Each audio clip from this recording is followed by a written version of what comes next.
In the last year, our world has experienced great upheaval.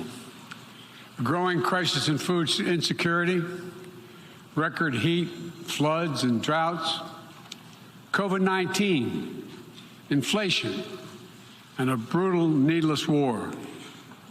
A war chosen by one man, to be very blunt. Let us speak plainly. A permanent member of the United Nations Security Council invaded its neighbor, attempted to erase a sovereign state from the map. Russia has shamelessly violated the core tenets of the United Nations Charter. No more important than the clear prohibition against countries taking the territory of their neighbor by force. Again, just today, President Putin has made overt nuclear threats against Europe and a reckless disregard for the responsibilities of the non-proliferation regime. Now, Russia's calling up more soldiers to join the fight, and the Kremlin is organizing a sham referenda to try to annex parts of Ukraine, an extremely significant violation of the UN Charter. This world should see these outrageous acts for what they are. Putin claims he had to act because Russia was threatened. But no one threatened Russia, and no one other than Russia sought conflict. In fact, we warned it was coming, and with many of you we worked to try to avert it. Putin's own words make his true purpose unmistakable. Just before he invaded, Putin asserted, and I quote, "Ukraine was created by Russia and never had, quote, real statehood." And now we see attacks on schools, railway stations, hospitals, on centers of Ukrainian history and culture. In the past, even more horrifying evidence of Russia's atrocity and war crimes. Mass graves uncovered in Izium, bodies, according to those who excavated those bodies, showing signs of torture.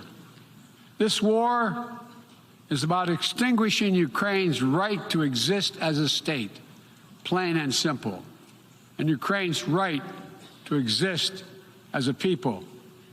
Whoever you are, wherever you live, whatever you believe, that should make your blood run cold. That's why 141 nations in the General Assembly came together and to unequivocally condemn Russia's war against Ukraine. The United States has marshaled massive levels of security assistance and humanitarian aid and direct economic support for Ukraine. More than $25 billion to date. Our allies and partners around the world have stepped up as well. And today, more than 40 countries represented in here have contributed billions of their own money and equipment to help Ukraine defend itself.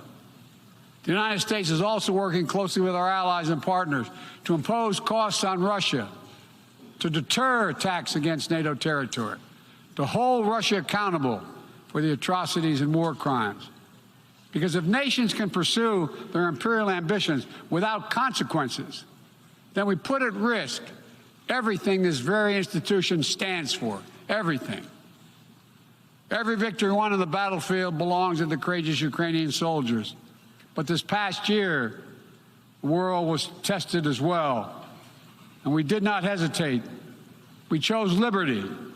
We chose sovereignty. We chose principles to which every party to the United Nations Charter is beholding. We stood with Ukraine. Like you, the United States wants this war to end on just terms, on terms we all signed up for, that you cannot seize a nation's territory by force. That the only country standing in the way of that is Russia. So we, each of us in this body, who's determined to uphold the principles and beliefs we pledge to defend as members of the United Nations must be clear, firm, and unwavering in our resolve. Ukraine has the same rights that belong to every sovereign nation. We will stand in solidarity with Ukraine. We will stand in solidarity against Russia's aggression, period. Thanks for watching our YouTube channel. Follow today's top stories and breaking news by downloading the NBC News app.